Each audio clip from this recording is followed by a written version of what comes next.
is the greatest moment in my life. Hey, yo! Hello.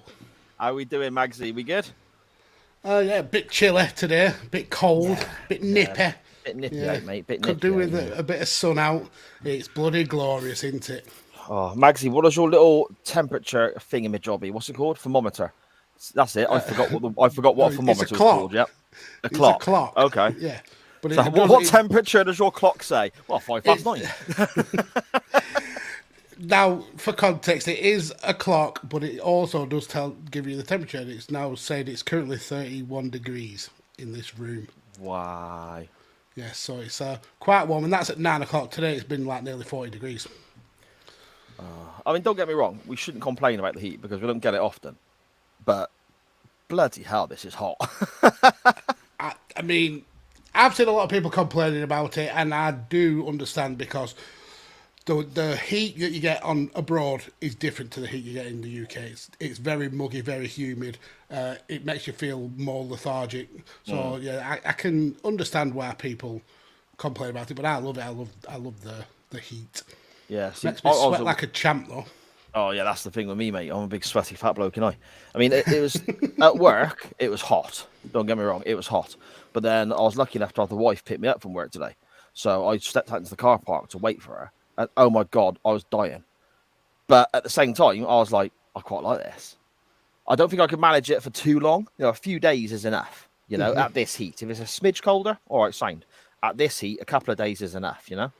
Yeah. So I've mentioned before that since having my meltdown, I suppose, my mental health issues, me and the wife have been going on a lot more walks just to kind of like take stock of things and kind of just have some time to kind of process stuff. And we on Mondays we go a little bit earlier because obviously I've got to be here to record this with your good self. So we went about 7 o'clock this evening. Jesus, wet! It was sweltering. So we walk about a couple of miles. Yeah, and by the time I got back, you could wring me out. I was that dripping in sweat. Yeah, You have to be fucking strong to get you out to do that, though, wouldn't you? so it's a two-man job. And that's enough of that. It's too early in the show to go down those sort of passages, mate. That's what she said.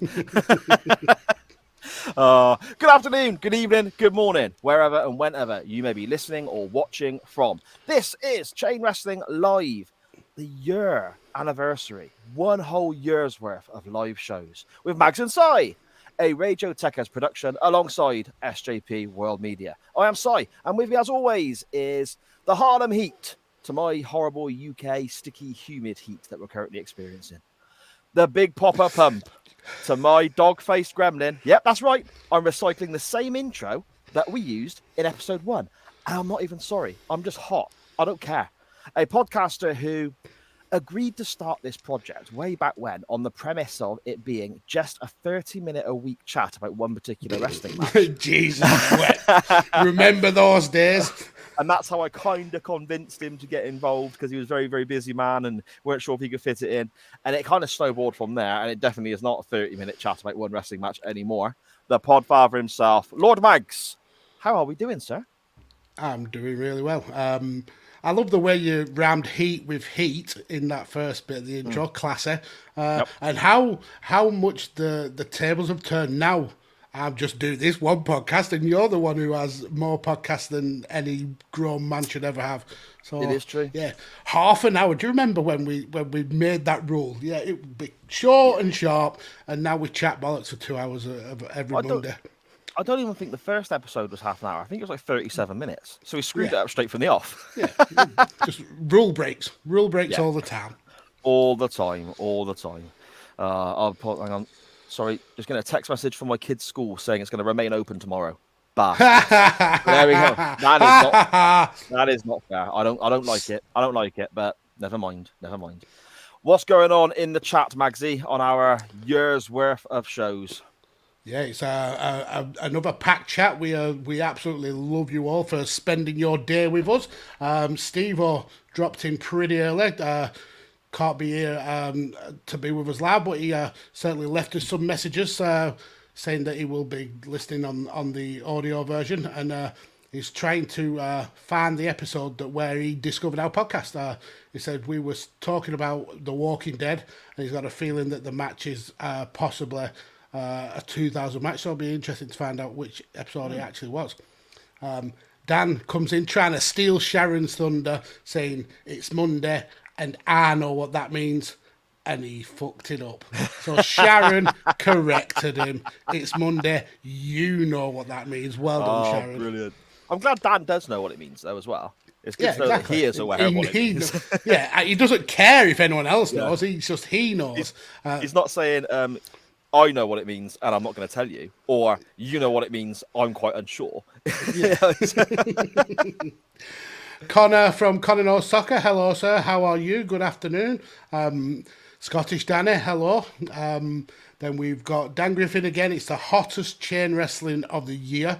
And we're going back to the roots of chain wrestling as well, but I'm sure we'll get into that later on. And he said it's muggy as shit and he hates his laugh. And he loves the fact that me and you are actually wearing SJP World Media Podcast t-shirts. No, I'm not. I am.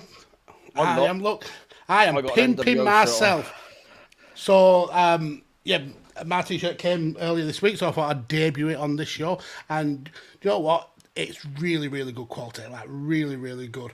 For me, I think you might need to size down a little bit. They are pretty big, but they may shrink in the wash. I haven't washed one yet, so that might happen. But the quality is really good. Normally, with some wrestling t-shirts, you get that kind of ironed-on stuff, which after a couple of washes kind of peels away. This is printed into the fabric. Yeah, it's really top quality stuff. So definitely go and pick yourself up some chain wrestling merch, and some SJP World merch as well. Some plenty of decent designs out there for you. Yeah, there we go. Dan saying he thought it was you in the City Ref shirt. I had sweat in my ass. And Scottish Daddy saying it's been great to see the chain grow. Well, that may be for Chain Wrestling After Darks, Danny, but I'm sure we'll get to that. Oh man, it's funny. A year's worth of lives. I mean, you think back to, going live was your idea, Magsy. You came to me with the idea, should we do this? I was quite reluctant. Like, oh no, don't know about that. I fear change, as the wife often mocks me about. And it's just amazing how it's gone from that first episode we did, looking at Scott Steiner, Booker T, way back when in the audio only days, to going live in episode, what was it, like mid-30s, wasn't it? 33, 34, yeah, I think 33, something like that. Yeah, something like that. And then, obviously, the Halloween special that we had, which we will be repeating this year. So hopefully everyone will get themselves all done up in fancy dress and send us some pictures in for that. Win some goodies. And then, obviously, we've got our 100th episode coming up as well. Loads of great stuff coming up. Loads of great stuff. Steve-O saying about he's trying to find the episode. He's listening back to all of our shows, trying to find where he started listening initially. That's because the SJP World Media Network, I'm currently uploading the back catalogue to a lot of shows. Okay. And the way it's going to work is we've got the main feed, the SJP World Media feed, and all new episodes will go on there. So it'll be a big mix mash of all the episodes of all the shows that are on there. But each show also has its own feed, stream, channel, whatever, and that's where the back catalogue will be. Yeah. So the new episodes will go there too. Don't get me wrong; they'll be uploaded in two places. But so if you only want to listen to Chain Wrestling, you can go straight onto the Chain Wrestling feed, listen to that. So at the moment, the first 50 episodes of Chain Wrestling are up on the Chain Wrestling own channel. More will be uploaded because people seem to like the idea of me doing that. So I'll chuck some more up until eventually we catch up with what we're doing now. That's kind of where we stand with that. So it may be that Steve-O started listening after episode 50. I don't think he did. He was earlier than that, wasn't he? Yeah, it was. We'll have to probably look through the ones where we've got a 2000 match to see if we can find out which ones they are. But yeah, I'm sure either he will find it or we'll find it, and yeah, just being interesting to see where each member of the Chain Wrestling family is kind of like latched on. Yeah, because the show's grown hugely, hasn't it, since it first started, just as an audio show. And the fact that I mean, I was a little concerned initially about splitting the audience, about how having some people who watch the live and then some people who listen to and sort of the numbers not being very good on either because we're kind of splitting what we're doing. I didn't need to worry. It was, we got some people who watch this and listen back to the podcast version as well. I do try and make the podcast version different with bits of music, added sound effects, and all this and sort of sound nonsense. bars and stuff like that. Yeah. So I try and make it a little bit different to what people, because we'll talk about stuff here that you won't hear on the audio version because it's a visual thing we're doing. So I try and make them a little bit different. So it's nice when people watch this and listen as well. But yeah, no, I couldn't be happier, Magsy. It's going great. Yeah, loving it. Doing well. Just great numbers all across the board. And even if we didn't get the numbers we're getting, the interaction with the rest of you guys just absolutely makes our week. We just absolutely love it. There we go. Scottish Danny's trying to remember the first episode he listened to in the chat there, Mags. About my gazebo. I've actually bought another gazebo since then. This one is a lot better. Right. A lot more sturdier. You can withstand the wind. Yeah. Okay then. Well, we have a great non-wrestling topic for you all this week, involving sporting events and snacks and drinks and all sorts of great stuff. We have a wrestling match that we looked at in the very first episode of Chain Wrestling that we're going to go back and revisit because we've said a few times, okay, that's been used kind of as the marker. It was initially by both of us given 5 out of 10. Now we've done so many of these shows, were we accurate with that rating? So that won the poll. So we're going to go back and revisit that. It'll be interesting to see how our thoughts sort of mirror our earlier thoughts or change, I guess, since that very first episode. But also, I guess we need to throw some absolute garbage into the Chain Wrestling Hall of Lame to be gone and forgotten, hopefully, for all of time, Mr. Mags. Let's do it.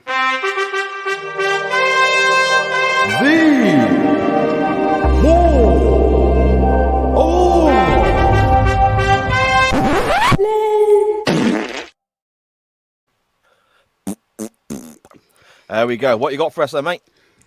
So, let's go back to the mid 2010s. Now, for those of you who've listened to any kind of content I've made, you'll know that my wrestling bread and butter is tag team wrestling. Absolutely love it. I think it's one of the best ways to tell a story in the ring. But if you look at WWE, especially over the past 20 or so years, tag team wrestling has kind of fell by the wayside. But when the WWE had this third brand of NXT, we kind of saw a renaissance in tag team wrestling. And leading that charge was a tag team called The Revival. Having stellar matches with the likes of the Vaudevillains, with American Alpha, DIY, Authors of Pain. These two guys who their whole gimmick is tag team wrestling. They're not the typical WWE tag team where there's one star, one kind of worker, and then it's always like a vehicle to break them up and then make one single star and then another one fall by the wayside. That's how usually WWE tag teams work. Well, the Revival, they are dyed in the wool tag team. They don't work as singles wrestlers. They are there to boost tag team wrestling. So there was a lot of hype when they came up to the main roster, and everyone had the hope that this was going to be a revival for main roster tag team wrestling. Didn't happen, unfortunately. Like many tag teams before and after them, they came to the main roster and floundered and were not given the best of storylines, not given any reasonable ring time, not given pushers, and they ended up just frustrated on the main roster. So we get to a storyline that they were having that really kind of it was the straw that brought the camel's back for the Revival. They were in a storyline against the Lucha House Party, and they were having multiple Lucha House Party rules matches where it was essentially a 3-on-2, and the Revival were taking loss after loss after loss after loss. We get to the culmination of this storyline, and the Revival finally pick up a win. But for them, enough is enough. They wanted out. They didn't think that there would be a high enough ceiling for tag team wrestling. They essentially debuted after our WrestleMania. Then the following WrestleMania, we're seeing Braun Strowman absolutely decimate the tag team division on his own, win the titles with a 10-year-old child, and then relinquish the titles the day after on Raw. So the Revival realised that they're never going to be the huge tag team stars that they hope to be in the WWE. So they asked for their release. They were told no by Vince, and to kind of appease them, they were given a run with the Raw tag team titles.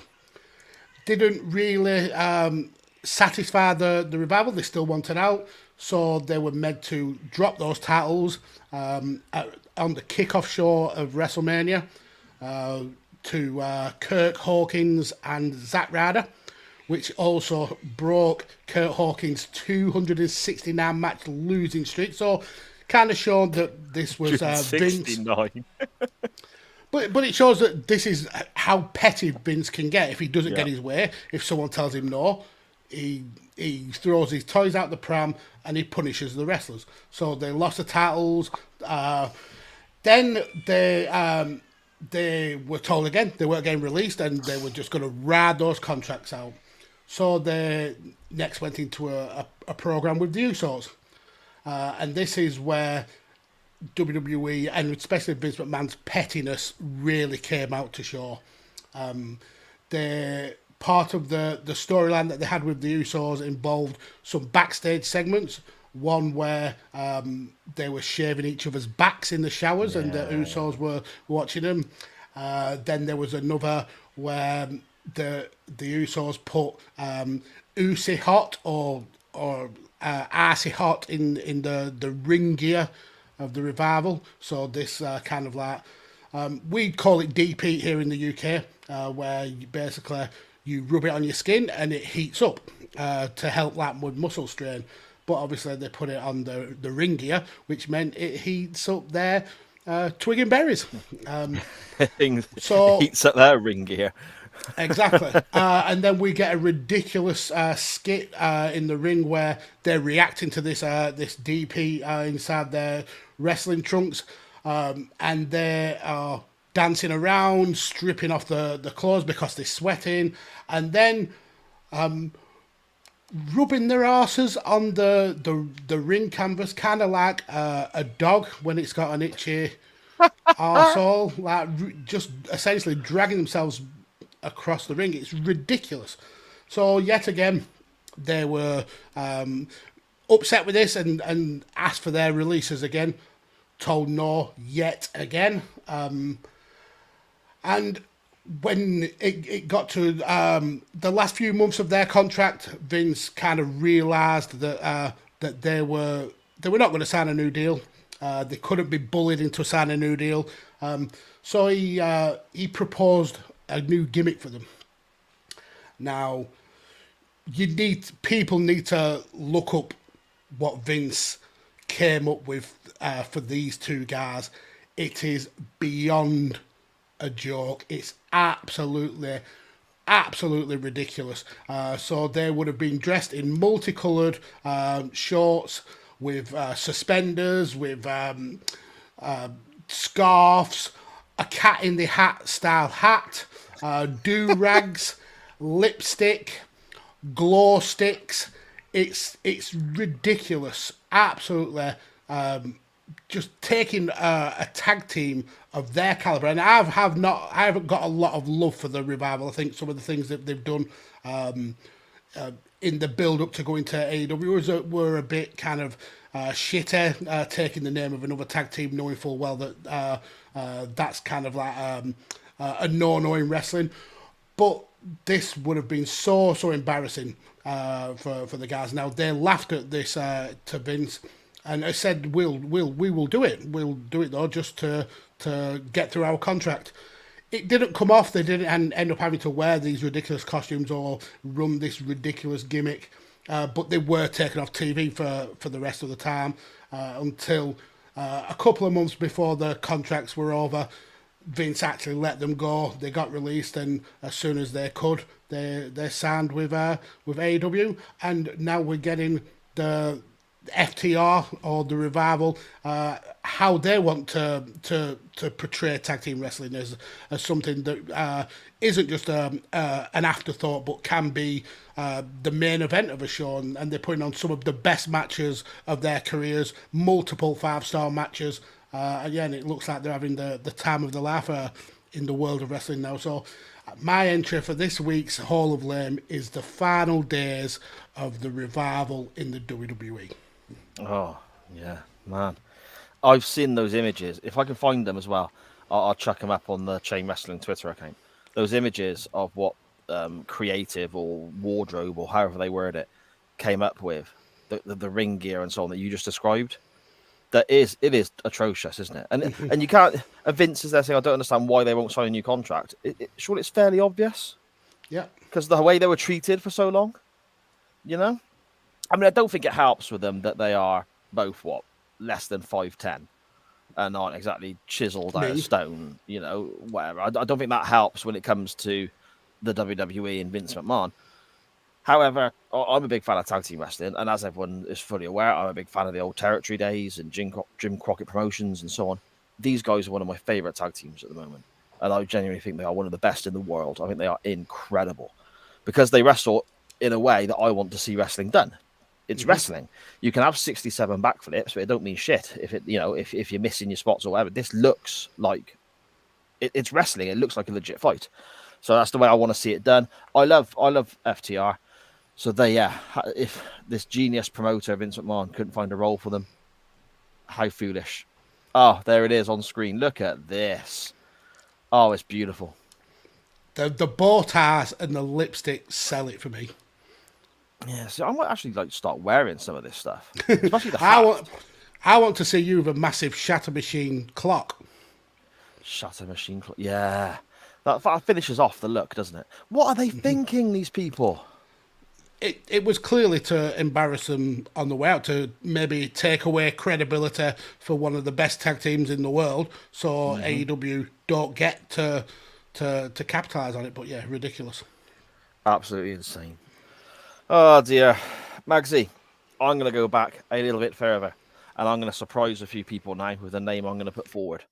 But you have to bear with me and hear me out. Barry Windham.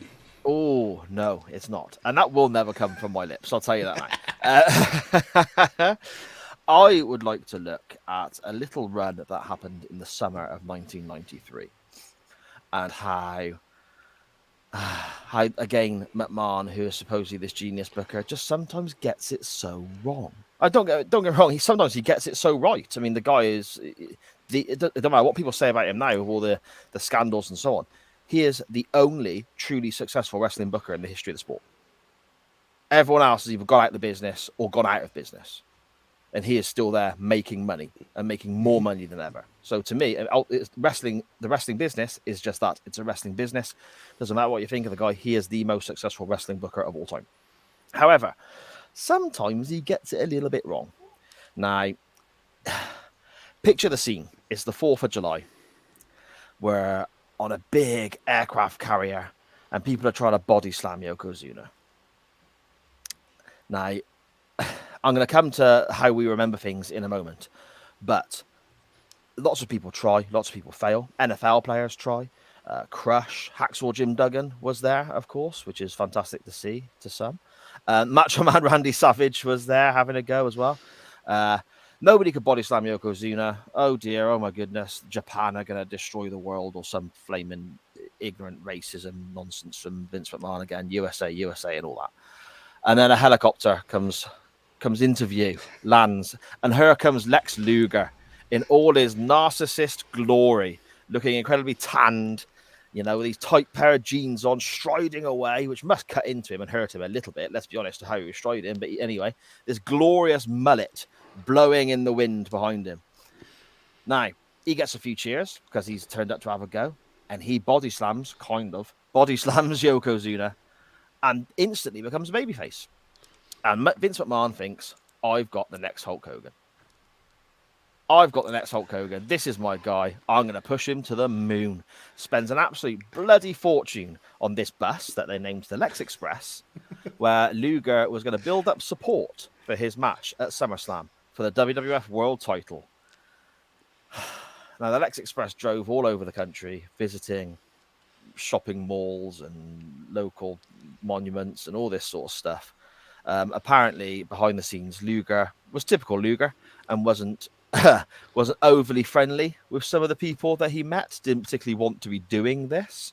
Didn't want this role, which has just made it even more awkward. He didn't sleep on the coach as advertised. Quite often they would fly Luger ahead and he would stay in a hotel and wait for the coach to catch up. What a poor, lonely bus driver making his way across the country. Yeah, the bus driver should have got the title shot at SummerSlam, mate. I'll tell you that. But instead, he got to watch the match on a little screen in the bus. Yeah, didn't even give him a ticket, the bastards.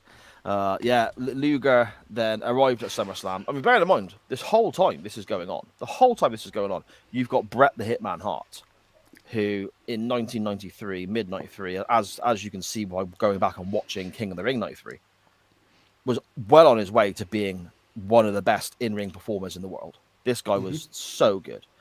You've got Bret Hart sat there, a tailor-made world champion that people wanted to see. But no, we had to give it all the USA. Luger arrives at SummerSlam, and it depends on who you believe, whether Luger was boasting in a bar about winning the world title, so Vince decided to change his mind, or whether there was we know that Luger came out on a pre-taped episode of television with the world title, and the fans didn't react too well to it. Whatever made Vince change his mind, he changed his mind. But sadly, it was a last-minute change of mind. So this huge Lex Express all across the United States, building up patriotic support for their new American hero. He beat the evil Japanese invader by count out. But yet, all the pyro, all the balloons, all of that was already paid for. So Vince just thought... So they used it anyway. Fuck it, do it anyway. So they had everybody, the Steiners, Savage, everybody came out and celebrated with Luger as though he had literally saved the world. Whilst balloons and ticker tape fell down and patriotic music played, and he hadn't even won the championship. No. Now, fast forward a little bit further, we have a really dodgy video message from Lex Luger from his home with his wife and kids, wishing everyone happy Thanksgiving, so cringe, or happy holidays. It's so bad. And then, you know, the inevitable happens. People are getting more and more behind Bret Hart. Luger drops into the mid-card, ends up in a tag team with the British Bulldog before turning up on Nitro for a massive pay cut, completely out of the blue. And again, genius Vince McMahon and this all-powerful, mighty company didn't even realise that one of their former main eventers' contract was expiring until he turned up on WCW television. Mm-hmm. But that's it. That's my entry. That's my entry there. Lex Luger, 87, 88, fantastic. Luger in WCW post-95, there's some good moments. There really is. Lex Luger, 1993, the narcissist we can come to another time. The Lex Express and how they got it so wrong is my entrance into the Hall of Fame this week, Mags. It's a great pick, and Lex may be one of those kind of Ric Flair style wrestlers that gets multiple entrants into the Hall of Fame, because Dan mentions one here. Luger can't even drink milk properly. Or that WBF promo where he can't even down half a part of milk. It's ridiculous. The promo with his family, all in matching holiday jumpers. Yeah, oh my God, it's cringeworthy. And the slam on the aircraft carrier. Apparently, it was so hot that day that Yokozuna burnt the soles of his feet on the tarmac. He went back to get his shoes, and Mr. Fuji had kicked off side of the ring to wind him up. You could see how much. You could see how hot it was, how much he was struggling. He went back to get his little flip-flop effort shoes. Mr. Fuji scurried over and kicked them off the side of the ring, so we couldn't get them. Brilliant, absolutely brilliant. But even that was a botch. Macho Man wasn't supposed to have a go. Macho Man wasn't supposed to try and body slam Luger, but the bloody helicopter was late. So to fill time, Savage fought on his feet and just thought, "Oh, sod it! I'll have to have a go then, won't I?" Yeah, I'll fill time. Yeah, and was it Todd Pettingale was the host. Now, bear in mind, again, we talk about how you look back on certain things. The clips of that moment, I look back on with nostalgia and quite enjoy, because you've got people trying this body slam. You can't do it. Luger strides out looking all majestic and body slam, the crowd pop and all that. The clips of it look fantastic. Mm-hmm. Has anyone actually tried to go back and watch the whole event? Watch it all in one, yeah. It's easy to clip the best bits. Kind of like this show. It's pretty easy to clip the best bits, but watching a full one in one go, you're a brave soul. It's about 3.25 hours long, isn't it? Yeah, it's ridiculous. Absolutely ridiculous. And people trying to body slam Yoka. Yeah, Lex Luger wasn't not that guy. Whilst he had the body and his, for as much grief as people give him, he was decent in the ring. He knew how to work a match. For me, he didn't have the charisma to be that top guy, unfortunately. No. And yeah, I think Vince saw that and realised that I'm going to have to think on my feet. And like you said, you had Bret Hart, you had a couple of years on, you would have Shawn Michaels. You didn't need Lex Luger to be that guy, but Vince likes his big sweaty men. Mm-hmm. There we go. So those are our entries into this week's Hall of Lame. We have the FTR / Revival's last days in the WWE and the Lex Express. Oh dear, oh dear. Jesus, just so we're aware, Lex Luger now is a lovely fella. You see him in interviews now, he's fantastic and all that sort of stuff. He appreciates how much of an arsehole he was back in the day. So that's nice to hear. But is he not dead? Luger? No. Are you sure? Lex Luger's not dead. Unless he's died in the last half an hour. And if you're going to break this news to me right now, I'm going to have to turn my camera off. No, he's not dead. Look at me wishing him dead. Well, I weren't wishing him dead. What's wrong with you? I just thought, for some reason, I thought he was dead. But yeah, he's not. No. He's not dead. So there we go. Breaking news on Chain Wrestling. Lex Luger is still alive. He's alive. Oh, Magsy, let's have a quick dive into the chat, my friend, and then we better get on with our non-wrestling topic this week. Yes, let's. So Dan saying he's wearing a Doctor Who pod We Woo Beat Boop t-shirt. Yeah, We Woo Beat Boop. Yeah. Sharon says that your t-shirt is on the era. Nice. We Woo Beat Boop, for those who are unaware, is a phrase that Dan coined for whenever somebody on the show talks in a really scientific, clever, time travel-y way that we don't understand. We just say it's a bit of wee woo beep boop. So, and Dan's got that on a shirt, and it looks cool because it's like half of it's the TARDIS and so on. Yeah, it's a good top. All the shirts from SJP World Media are really good. So you should get them all. Get the collection. Buy all of them. Exactly.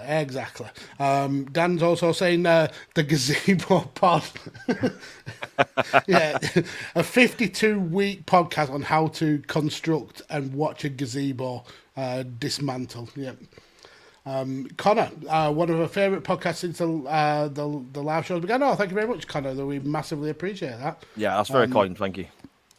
Getting onto the Revival talk, Dan saying the Revival were good, but they weren't the major players. Like I said, I'm not a massive fan of the Revival as people, but as wrestlers, they're such a throwback to what I loved about tag team wrestling. They remind me of the Midnights. Yeah. Scotty Stanley saying he's so glad he missed all the Revival television. Yeah, it was horrific. I mean, I wasn't watching live, thank the Lord, but yeah, you couldn't avoid the ridicule on Twitter when this stuff was happening. Absolutely ridiculous. Dan is comparing the Revival's potential last gimmick in WWE as Madcap Moss meets Buff Bagwell, meets Naomi, meets ECW champ Vince. With a bit of lipstick thrown in. Yeah, meets Santina Morella. Yes. Cam nipping in to say congrats on the anniversary episode. Thank you very much, sir. Got to get back to Maftin Offspring. Making Offspring. I don't know. Is Cam bang at it? As he took the time out of making offspring He's to message on the show. vinegar strokes. Because honestly, if that's the case, That's the rest commitment. Of you, we're disappointed in all of you because that is actual dedication. It absolutely is. Now on to the Luger stuff. Dan saying flank wanking, eagle shagging bullshit. It was a hip toss. Bobby Heenan from Scott Steiner. It was as well. That was not a slam, was it? It was. No. Dan saying he hopes the bus driver shat in Luger's pillowcase, but it wouldn't matter because Luger didn't sleep on the bus, so he wouldn't be particularly bothered. Graham from Good Cop Bad Cop saying he's just got in from a day out, wanted to make sure we'd survived the sun, heading back earlier into the early show now. Magsy coughing his guts up. I'll just fill it in as he's muted his mic there. I'll sing you a song as he's having a drink or. You were making me laugh then whilst coughing. That made it worse. As we said earlier, Luger can't even drink milk properly, the useless shit. Imagine if he dies before the order drops. If he does, tune in for next week's lottery numbers as well. And Scottish Daddy, the total package lives. Who's this in the AEW arena? It's the total package. And Dan saying, kids are too hot. I mean, that's a sentence that maybe you shouldn't be saying. Yeah. Well, all kids, or do you have a preference? And he's trying to get them to bed. Oh. Well, okay. For context, I hope he's talking about Cam and he's getting his own kids to bed and they're grumpy because the first 4 words of that sentence, that's Jimmy Savile tackle. Sorry, lad. Well, the whole thing. You read the first 4 words, that's bad enough. Then you read the second part. And it's just worse. It just gets worse. What's going on? What goes on in York when the temperature hits a certain point? Do people just... I'm not going to use the N word. I can't wait for this. I can't wait for this hottest day of the year. I'm going to get some nonsense done. Oh man, is it like the hotter the temperature, the younger? No, never mind. Anyway, oh Jesus! Record temperatures. I'm just trying to understand how it works out there. That's all. Okay, that's all. Sad. Oh man, that was law for me. There are times when I really wonder how we've not already got cancelled. Yeah. But anyway, we'll never get monetization. Never. No one will want to sponsor us, mate. No one will sponsor, especially now Savile's dead. We stood a chance whilst he was working at Radio 1, but we.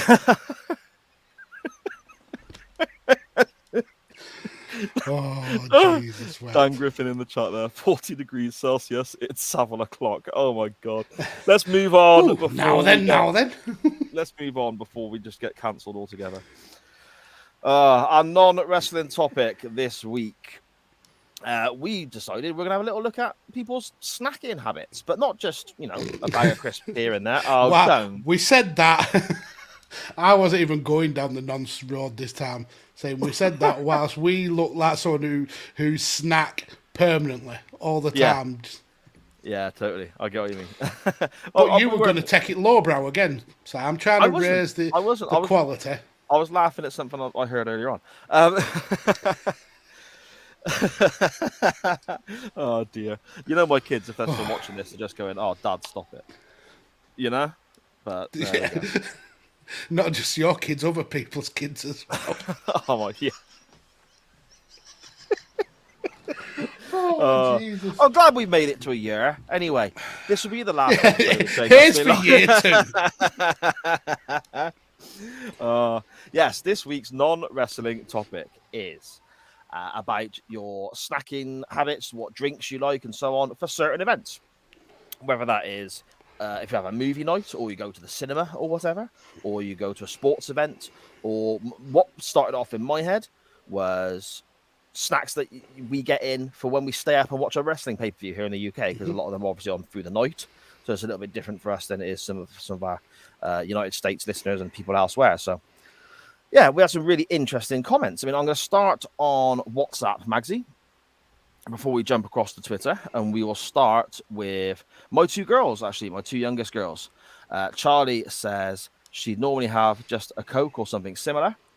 Snacks would be chocolate and crisps. Normally, she likes a Whisper and just plain ready salted crisps. The ready salt crisp, bang on. Not wrong with that. Whisper. Shame. I'm ashamed. Yeah, you don't like bubbly chocolate. No, we're not gonna do that. We're not gonna do that. It's New Year, new start. No more bubbly chocolate arguments, okay? Okay. Because you're wrong. Ooh. My middle daughter, Livy, she has messaged here basically saying if she's going to the cinema or has a movie time, she likes minstrels and some Fanta fruit twist. And that's the red one, isn't it? And that is nice. Have you tried the red one, red Fanta, Mags? I don't drink a lot of sugary soda. Okay. No, so I haven't. No, if I do drink that fizzy pop, it would be Dr Pepper. I prefer that. Right. But See, yeah, the so red I haven't Fanta. tried it. Okay. The red Fanta is very similar to a lot of drinks like that for me. If I have a little bit, it's gorgeous. But too much is like you just said, it's too sweet, a bit too much. Do you know what I mean? So, she also enjoys Doritos and Oasis for if she's watching a sporting event. Wrestling pay-per-view, she doesn't really watch them, so she can't really say. But in general, Oasis, Fanta, Pringles, and giant strawberries are her favourites. So, Yeah, Oasis. It used to be nice. I've not had it for a long, long time since it was stopped being in the glass bottles right. with the metal popper lids. But yeah, it used to be nice. See, I like Vimto squash, man. And I just think you get a massive bottle of Vimto squash for the same price as you get one bottle of Oasis. Mm-hmm. It's a no-brainer, isn't it? Yeah, I like squash. I like cherries and berries though, not rather than Vimto. Me. The wife loves Vimto. Yeah, oh, it's Loves good it. stuff, man. We had a Vimto cheesecake from Iceland the other day. Okay, yeah, I've seen them. I've not tried them. Any good? I really enjoyed it. I weren't saying I've not tried one because I was skinned and I couldn't afford one. I just not tried one. No, I wasn't saying Mocking that me for being dear. working class. I'm not saying that you couldn't afford a cheesecake. I'm just saying, yeah. How £1. the worm has turned, sir. Since you've been in regular employment, you have gone right up yourself. Oh, mate. Full of myself now, ain't I? Look at me with your £1 cheesecakes, you fucking peasant. Oh dear. Mr. Matt Willis via WhatsApp says here he tends not to eat too much during football matches, mainly because I'm usually streaming during it. Bollocks. He is. I've literally been on streams with him where he's filling his face. Graham in the chat has told him off before for filling his face during football streams. Is that right? Is it? Yeah. Okay. So we're getting misinformation from one of our listeners. He's a fucking liar. He says, I do not eat much during football matches, mainly because I'm usually streaming during it. But at a live game, I'll be the first in line for a good meat pie and a pint. Fair enough. Movie night, usually at the cinema, sharing a box of salted popcorn, a bag of sugary sweets, a big Pepsi Max cherry, and the cliche hot dog. Okay. Mm-hmm. I've done a hot dog and popcorn, and that seems overkill to me. Do you know, I've never had a hot dog at the cinema. So it's it's not been something that I've ever been tempted to. I've had nachos, which is nice, but if I'm going to the cinema, it's usually Coke Zero or Sprite Zero, and the biggest popcorn that you can get. Yeah, to me, it's all about the popcorn. I mean, I've not been to this. We figured it out the other week, actually, me and Sharon. The last time I went to the cinema was with her to see Dallas Buyers Club. That's fairly recent. I was thinking, yeah, but is it not about 10 Flight years of the old? Navigator. Flight of the Navigator, Masters of the Universe in 1987. How good of a film is that, though? How good of a film is that? Was good. Matt continues. For wrestling pay-per-views, Marmite sandwiches. The only time I don't eat these during a pay-per-view is when we did the Royal Rumble and WrestleMania here on Techers. Okay, I do like a Marmite sandwich, but I wouldn't want to. I mean, we'll get to my stuff in a bit anyway, because I like to have a beer when I'm watching the wrestling if I'm staying up. Mm-hmm. If I have a sandwich, I'm going to want to go to sleep. Surely, if you have a beer, you're going to want to go to sleep. No, so if I eat, that's it then. Okay, I mean that's fair. So, Marmite sandwich though, animal. Yeah, I love Marmite. Well, you would obviously. They have Marmite pork scratchings. You Southerners. They have Marmite pork scratchings down the shop by me the other day, Mags. They are good. Yeah. That shop should get closed down. To be fair, I mean, I'm not going to name the shop, but people who know me and live around me will know where I'm referring to. It should anyway. It's dodgy as. You know, under the counter ciggies, Oh, yeah. 13 and under can go and get a bottle of cheap vodka. Yeah, it'll be that kind of shop, I assume. you can buy single cigarettes for skinning up, and if What? you can go in there and buy a single cigarette to skin up from, and if you've not got the weed, they'll sell you that too. So, And you can DM me this the shop address if you like. yeah, signed. Onto Twitter, we have Steve-O at Total Steve-O on Twitter. Top friend of the show. We love you, Steve-O. You're brilliant, mate. Yeah. Bit of a boring answer, but nothing. Whenever I get opportunity to watch TV wrestling, it's usually when I'm relaxing after work. However, I did used to eat a bag of sweets or a Cadbury's Wholeness bar when younger, watching Corrie and EastEnders. Wholeness bar, what's that? I think you mean whole nut. Oh, yeah, that would make more sense, wouldn't it? Unless there is a bar called Wholeness. But I can't say I've heard of it, but I would assume whole nut. And Yeah, you don't get a whole nut anymore, do you? It's chopped nut now. What a cop out. Is it? What? You can't Well, get you can get a whole nut, but it's like £4 million or whatever. It's really expensive. Oh, that's ridiculous. I mean, I'm not a massive chocolate eater, but I don't mind a whole nut. Yeah, I like the whole. I used to like getting all the chocolate off and then just having like a little. In theory, I could have just gone and bought a bag of hazelnuts, I suppose. But no, you put yourself through the rigmarole of getting all the chocolate off those hazelnuts. Yeah. But whole nut. I mean, you can still get them, but they're like crazy expensive. And like the £1 bars that they do, that certain size, Cadbury and all that, it's chopped nut now, and you just get little bits of shitty, like almost like the bits that you pick out your teeth after eating a whole nut. That's what's in the chocolate.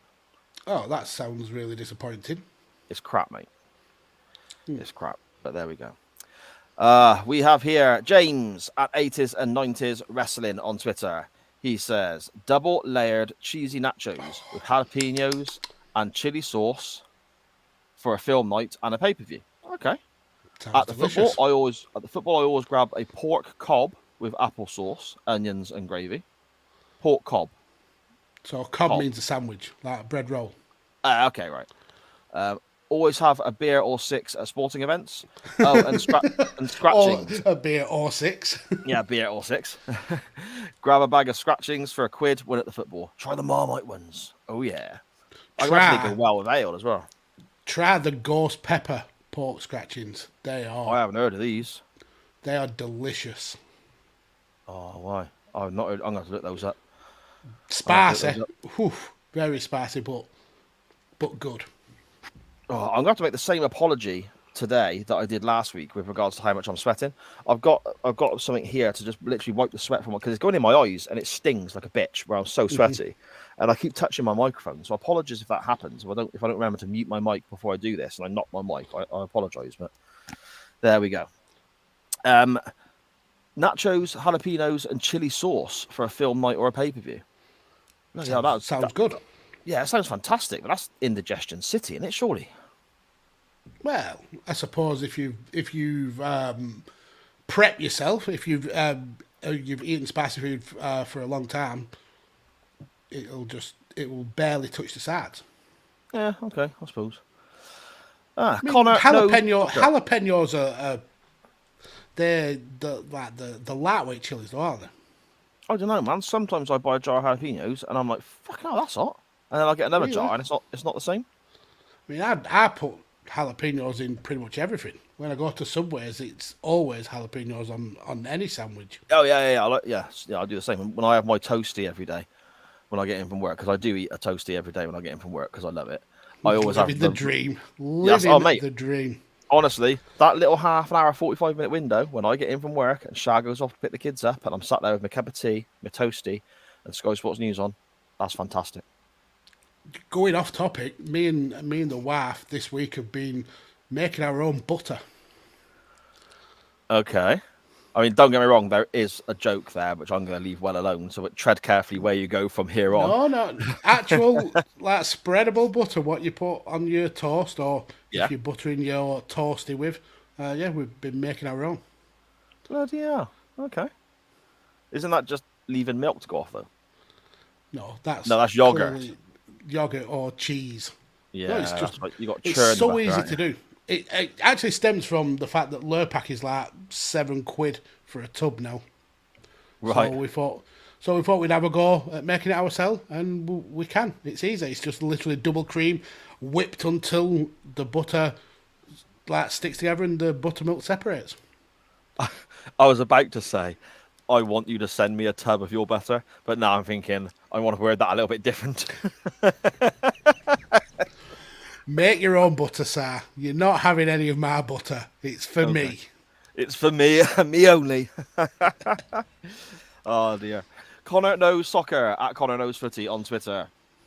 He says here, movie night, the classic popcorn with a whole lot of butter. There's the butter again. With either a cherry coke or a regular Mountain Dew. Sporting event, if I'm by myself, I order in Wingstop and either get 10 boneless barbecue wings and a side of fries or 10 regular wings, bone in with lemon, pepper, dry rub. Okay, so obviously we need to skirt around bone in and dry rub because that's going to be a minefield for us there, how we're thinking tonight. But This episode is off the rails. It's off the rails already. One thing that I do want to pick Connor upon, and it's it feels like a very American thing, but butter on popcorn, not ever been something I've wanted to try. Like wet, soggy popcorn. I get the butter, tastes nice, but like putting butter on popcorn, yeah, not for me. so I don't know why, but I can't imagine it being wet. Oh yeah, I know. That's what she said. Ha ha ha. But I know. Melted butter. Yeah, I don't know why, but in my head, I wouldn't imagine. It's like you have toffee popcorn. That's not wet, is it? It's not like wet toffee poured over the top. It's like for some reason, I imagine it being Well, it like is. just a butter flavor. No, because you see in American in films where they put the butter on it and it's liquid. It's literally okay. pressed on. It's liquid. Yeah, it's Dan Griffin saying butter on popcorn is surprisingly good. Yeah, I bet the taste is delicious. My issue would be the soggy popcorn, but Dan says the popcorn doesn't really go soggy. It might be something I have to try. I don't like it when certain foods go soggy. I'm not a big soggy food fan. No, like I said it before on the show, aren't we? Like Like soggy breakfast, biscuits. Yeah. Breakfast cereals, for example, I got to try and eat them quickly before the milk makes it soggy. Like, Yeah, exactly. Just Cheerios everywhere, showering the kids. Sorry, kids, can't stop. The milk's setting in. Cam at CamGriff92 on Twitter. He says here, all about the snackage. Cinema trips are the biggest events at the Mo. He has to be a Pepsi Max or Tango Ice Blast to drink, though. Nachos. Pepsi Max Cherry or Pepsi Max Lime. Oh, Pepsi Max Lime, yeah. We went out the weekend and the kids and I think the wife tried some as well. Pepsi Max Strawberry. oh. And that was very nice. But again, similar to the Red Fanta, got a bit sickly a bit quick for me, Yeah, but that was nice, I can see that. Yeah. Nachos with everything on them. And to round it off, a perfectly balanced mix of sweet and salted popcorn. Winner.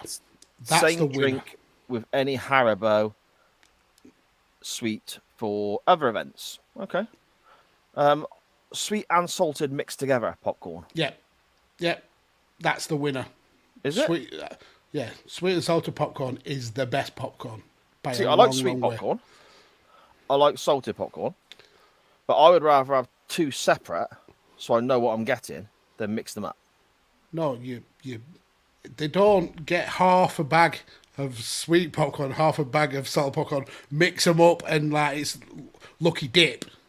It's the whole of the popcorn is sweet and salty. Right, okay. It's not, I got a salty one. Well, no, I don't really know what I thought, to be fair. No, it's just sweet. The mixture of like salted caramel. It's the saltiness brings out an extra dimension in the sweetness. It's the best. Salted and sweetie popcorn is it's the truth. It's amazing. See, I like salted popcorn as is. To be fair, that's the one I would go to. Okay, that's fair. Toffee It's popcorn, wrong, I ain't but a it's fan fair. of either. All right, fine, yeah. I don't mind a little bit of toffee popcorn. Too much is just sickly sweet. Okay. Yeah, I'm not a fan at all, really.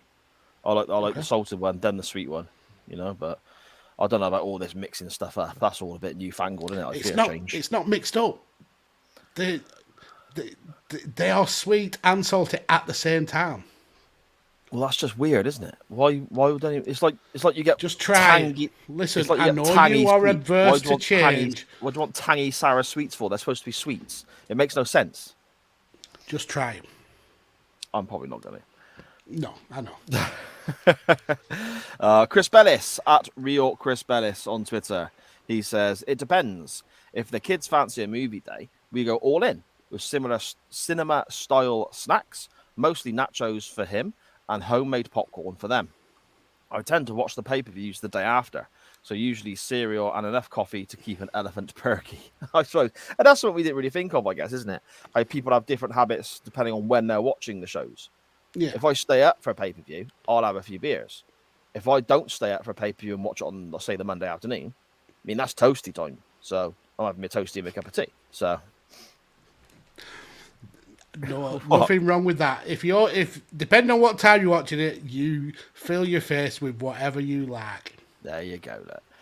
Our good friend Scottish Danny at Scottish Juggalo on Twitter says, "Gotta be Red Bull, especially with these marathon 7-hour WrestleManias and 5-hour SummerSlams." So this is where you go wrong. Coffee, just drink, just black coffee. That'll keep you awake for WrestleMania.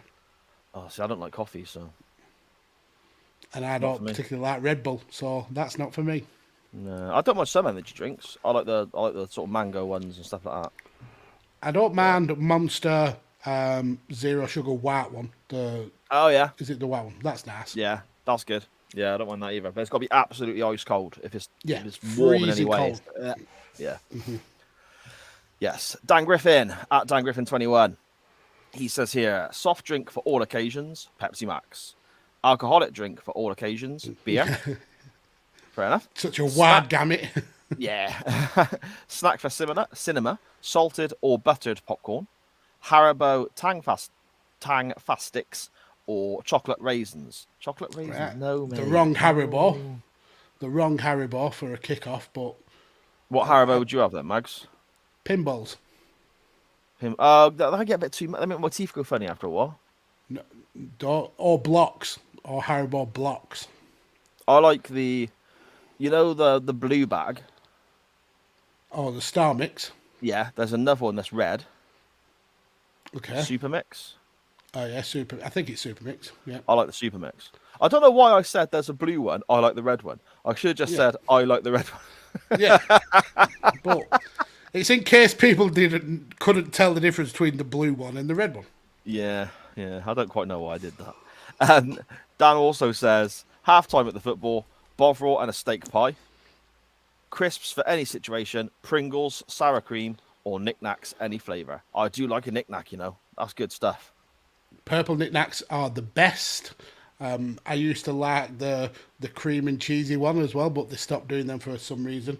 I'm not a massive fan of the orange ones. Is it nice and spicy? Yeah. They're not spicy enough for me, but the They purple used to be ones. spicy, mate. They changed the flavours, Yeah, haven't they? no.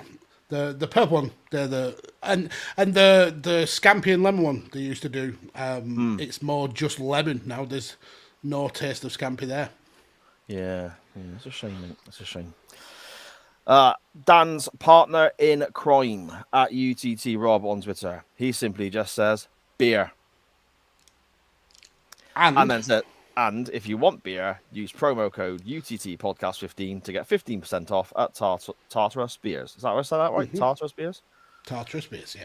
Shameless plug on someone else's show, but that's sound. We're all about that, mate. Send them in. We'll do it. And Tartarus also do a ghost chili and beer infused hot sauce. That sounds naughty. That sounds incredible. I might have to use the code UTT Podcast 15 to get some money off that sauce. Definitely. That sounds amazing. And lastly, from Twitter, we have at Good Bad Baseball. For baseball, it has to be nachos. unless you are at Wrigley Field, home of the Chicago Cubs, and then it has to be the Chicago-style hot dog. I only get a beer if the stadium is named after a beer. So I had a Coors at the Coors Field, a Miller at the Miller Park, etc. Okay. You only get a beer if the stadium is named after a beer. So what about like if you go to the Smoothie King Stadium, do you get a smoothie? Or the Dairy Queen Stadium, do you get ice cream? Well, he said that one place he went to was the Wrigley Stadium. So does he just chew gum? He may do. He absolutely may. And if he goes to the crypto.com stadium, does he buy Bitcoin? Yeah, maybe. There we go. Magsy, what about yourself, mate? If you're staying up to watch a pay-per-view or going to a football match or even watching a football match at home, what are your go-tos, mate? If you have anything you want, you know. Okay, so if I am in the mood for something hot, I usually make some ribs, or I'll make some chicken wings. But if I'm talking snacks, I've got a couple of go-tos. Salted and sweetie popcorn is a good one. Cashew nuts, absolutely love cashews, or pistachios. But I've actually got two recommendations here, and I'll put them up on the camera. First one, Flips chocolate-covered pretzels. Now you can get these in loads of different flavours. My favourite is, this isn't my favourite. My favourite is the peanut butter one. And then my go-to, and this shows how classy of a person I am, Tacky Fuego. Now these are essentially Doritos rolled up, and they are chili and lime flavour. Now you have to get them imported. You can't just get them from your local corner shop there, and they think they cost about £4 a bag, which sounds ridiculous, but they are worth it. So if it's pay-per-view or anything like that, my go-to is definitely Tacky Fuego. Still muted, sir, so that's fun. Sorry, I said I'll have to give them a go. They sound really good. They are really, really delicious. And luckily, there's only me in the house that likes them, so I don't have to share with the That's wife. always a good one, isn't it? That's always good.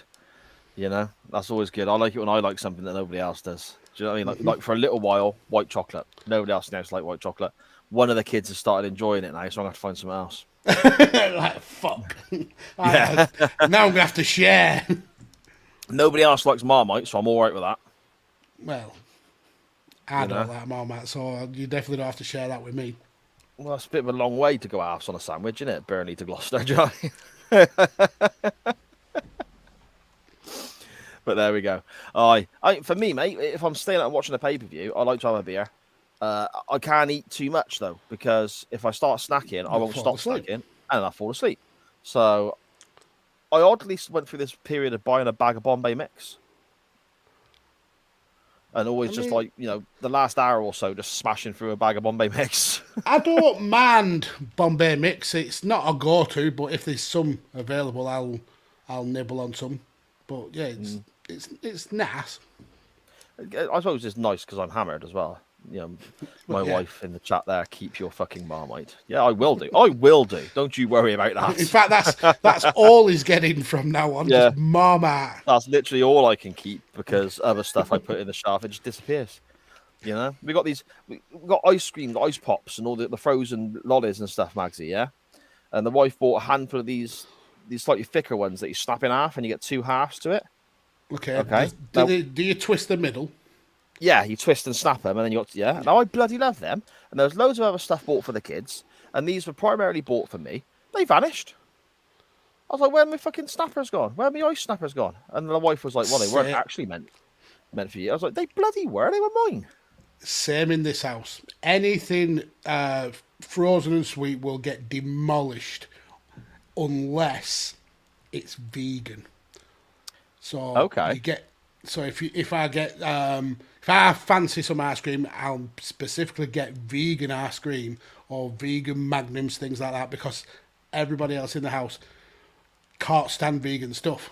so I know that they'll be there when I want to get them. If I got some regular Magnums, this house has the people who live here have this skill of being able to sniff out when I've got something stashed in the freezer. Amazing. Like, you know how some people can smell when it's going to start raining. Yeah. Like the wife she'll be, yeah. There's some fabs in that freezer. Where are they? Even stashed behind the Brussels sprouts and the frozen spinach, and she'll still find them. So maybe I should start doing stuff like that, because I get the shopping in and put it away myself and all that, and you have it organised away in the freezer. There's certain drawers for certain types of food and whatnot. The top drawer is always where the ice creams go, but then there's other bits and bobs that go in certain places that I like as well. So maybe I should start hiding. I like a fish cake, Magsy. Maybe I should start hiding my little bag of fish cakes underneath like the peas, because nobody will touch the fucking peas. Do you know what I mean? Get a box or a bag of something that you know that they detest, empty it out, and put your stuff in that bag. That's a good camouflage. Spinach or something. Whoa, don't slag off spinach. I've got something here from the wife. Oh no, it's gone up now. Sorry, she just messaged me to say that her comment won't post, but so she sent me a screenshot of it. But it's got up there now, and so there we go. No worries, mate. No worries. Which comment? Okay, shall we have a quick? This one. Vegemite as he's bringing the meat. Yes. Oh, Sire's specific Marmite for fucking. I get Sharon the there comment saying. now. Yeah, Sharon saying, keep your fucking Marmite. Yeah, keep your Marmite, and you have specific Marmite for fucking. Yep, it's Vegemite as he is bringing the meat, the chipolata. Yes, I am. Magsy, is there anything else in the chat we want to dive into before we talk a bit of wrestling, mate? Yep, let's scroll back. First of all, Matt Boo from Five Nerds Go. How are you, sir? Need to get some Prince Andrew. I mean, that was the wrong comment to click on. Should have gone with that one. Just came to see my sweaty face. Graham confirming what I said, that Matt Willis is continually eating on Radio Techers, and he's full of shit. Full of shit. Thank you very much. Thank you very much, Graham. Scottish Danner saying Indigestion City, that tickled him. Can't beat a bit of hashtag toasty talk.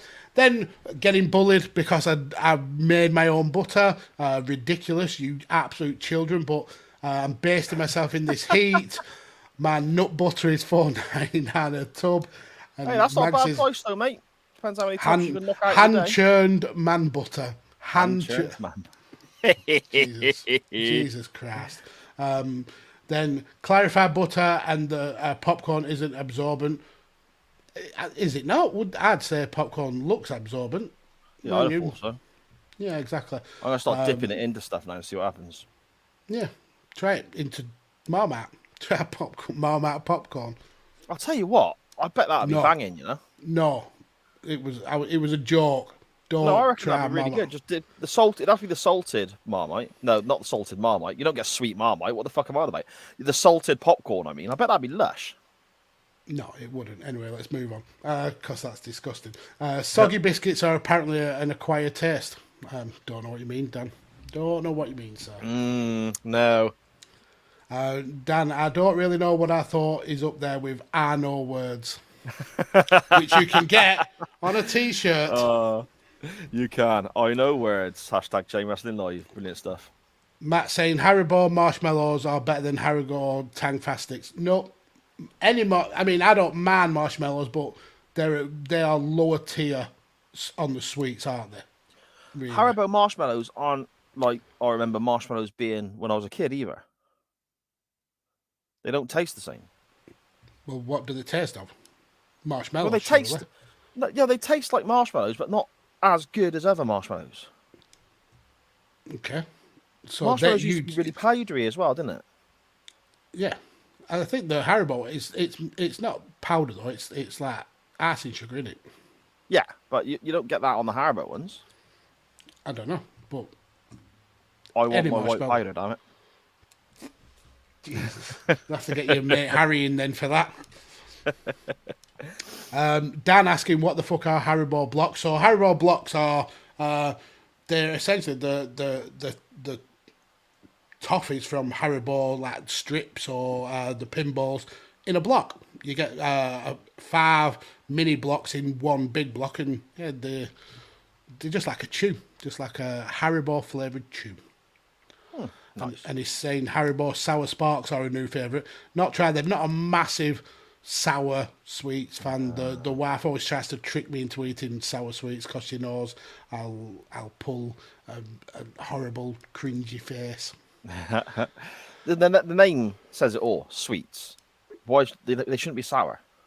No, I agree.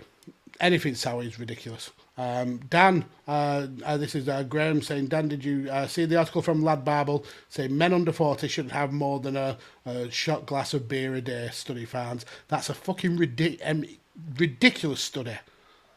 Why would you put that in the time that we're in where we have very little to please us?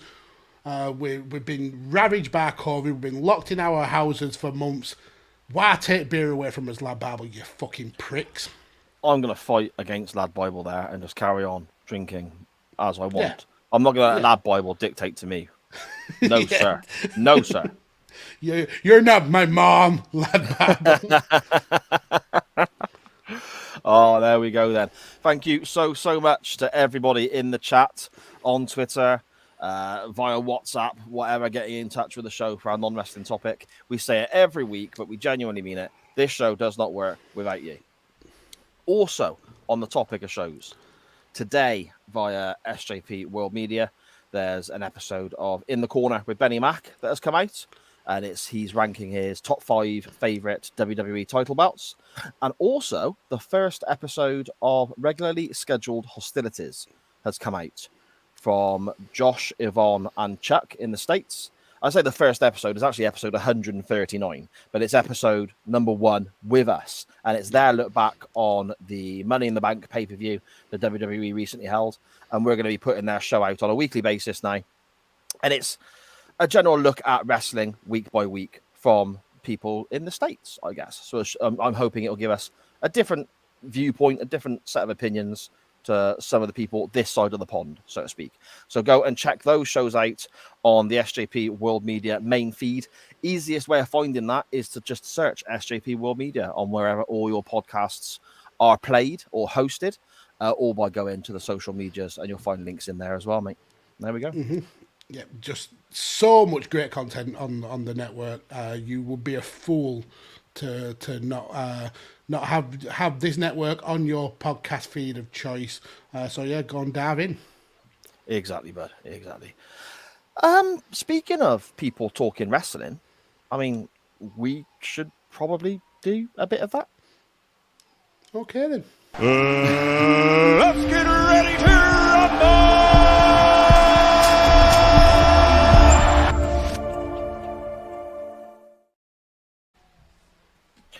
I don't know if anyone can hear this, but I'm so sweaty right now and so hot. As I lean back in my chair, my back and my t-shirt actually squelches. It genuinely squelches. Christ. It's disgusting. Oh, it's horrific. My shirt is glued to me. It's terrible. What have we got there, Magsy? What's Dan Griffin saying? So Dan saying, turn up your AC, point every fan possible at your sweaty extremities, grab an ice cream or a vegan one if you don't want to share, and enjoy story time with Mags and Si. Ah, brilliant stuff, mate. Brilliant stuff. Okay. Now, last week, the poll was very much with, I suppose, chain wrestling revisited in mind, I guess. Looking at matches that were quite, I suppose, quite symbolic in our early part of our run, Magsy, in our audio-only days. Matches that were quite big polls for us. I mean, the first poll was obviously the match that went on to win the very first poll.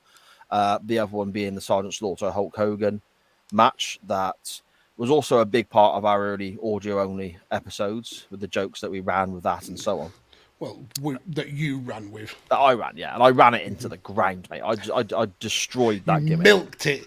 I did. Milked it. Like Vince McMahon milking Hulkamania in 1993. I milked that gimmick. But what people voted for interestingly enough, was to go back to the very first episode of Chain Wrestling and have a look at the main event from WCW Mayhem in 2000. Booker T defending the WCW World Title against Scott Steiner in a straitjacket steel cage match.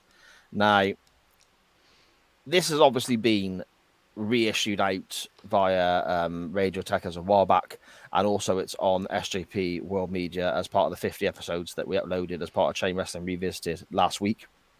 Now, I was going to go back and listen to our first episode to then see if my opinions changed when I rewatched the match again for this episode.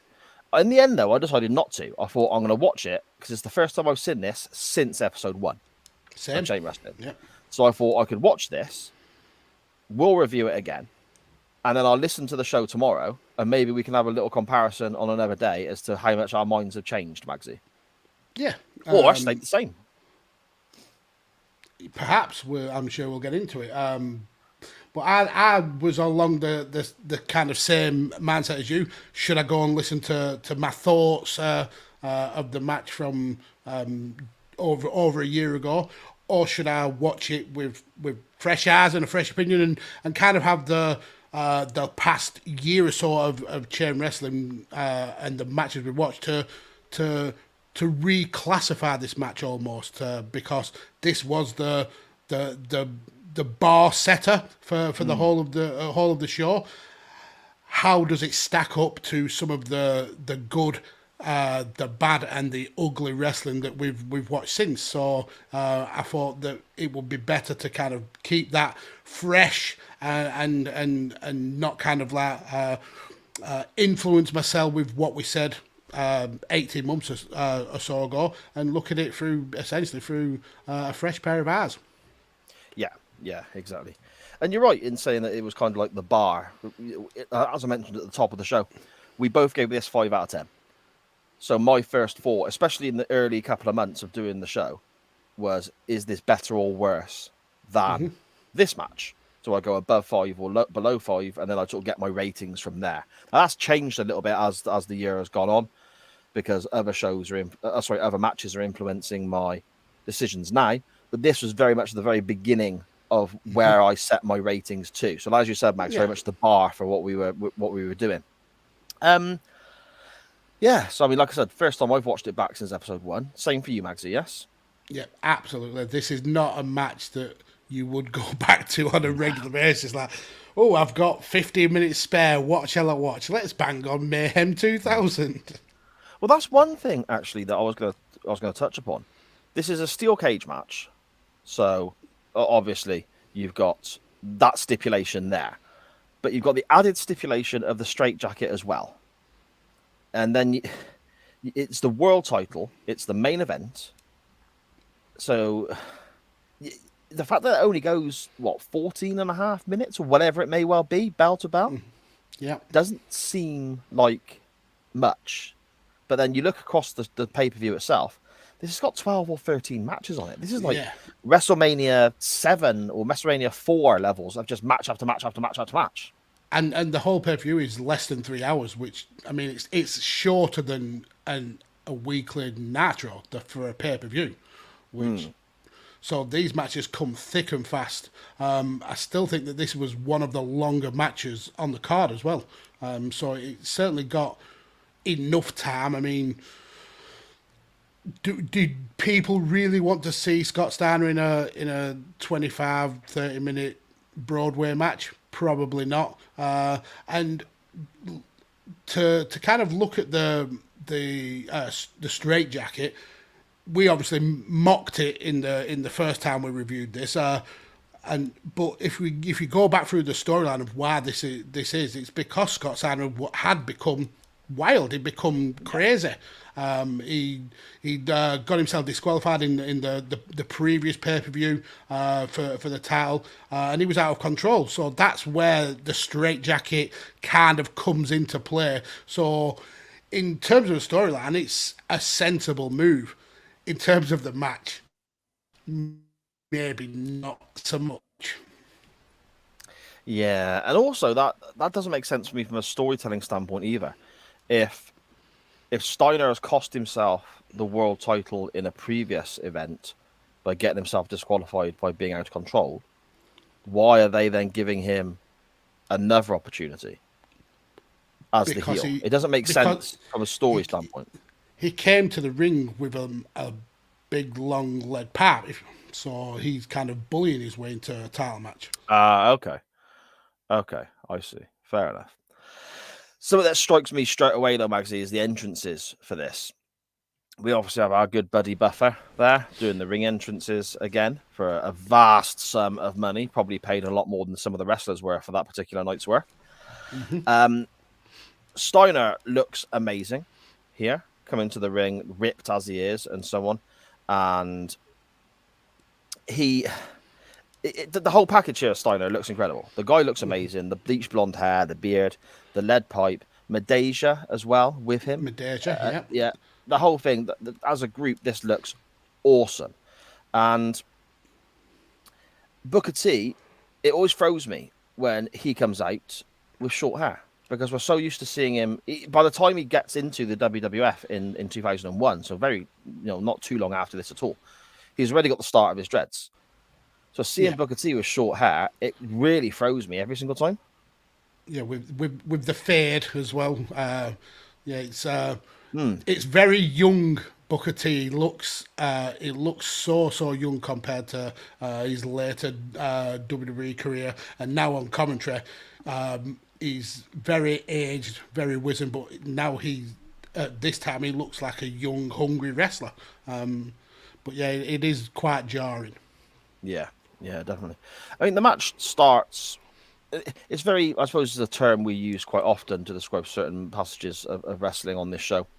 It's very punchy, kicky for quite a while, isn't it? This match, we don't get a lot of wrestling moves for a start, and we don't get a lot of, I suppose, even just simple things like suplexes and so on don't really come into it until much later in the contest.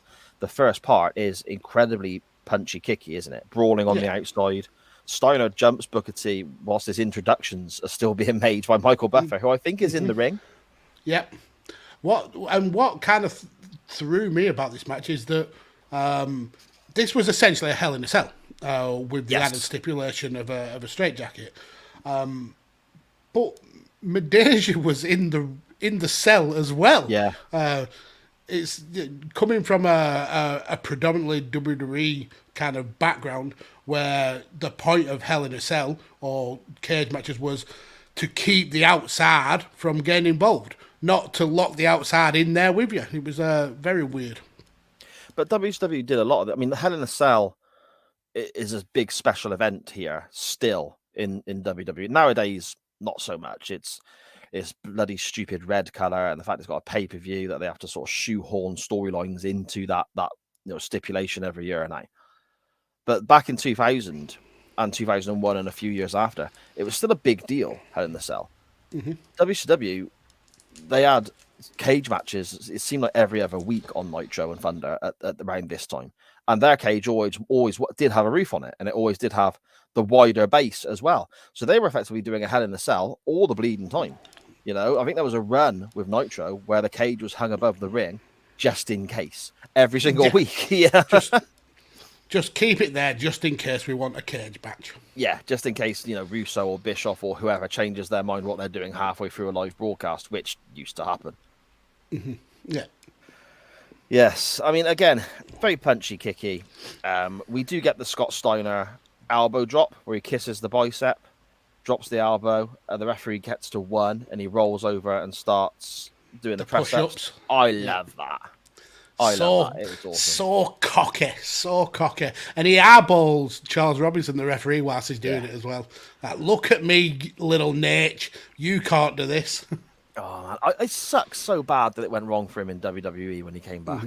Because I was a big fan of Steiner. This could have been so good. But yes, we get a suplex eventually on Booker T. That was quite impressive. And then it goes back to being a bit punchy, kicky again. I mean, Booker T can't find what he's looking for under the ring at one stage. It goes all the way around the ring. Yeah. All the way around.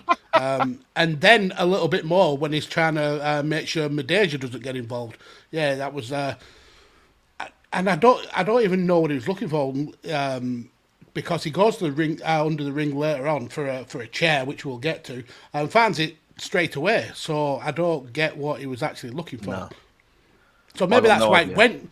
Maybe that's why it went back to the punchy, kicky stuff, because there was something that was meant to happen and didn't, because Booker couldn't find what he wanted, so they had to essentially call it on the fly, I suppose. Okay, that didn't even enter my mind, but you could be absolutely spot on there. That'd make a lot of sense, wouldn't it? Mm-hmm. From what we saw, yeah. Well, that's a great shape. We do get a pretty cool spot where Scott Steiner uses the Olympic slam, or the angle slam, I suppose.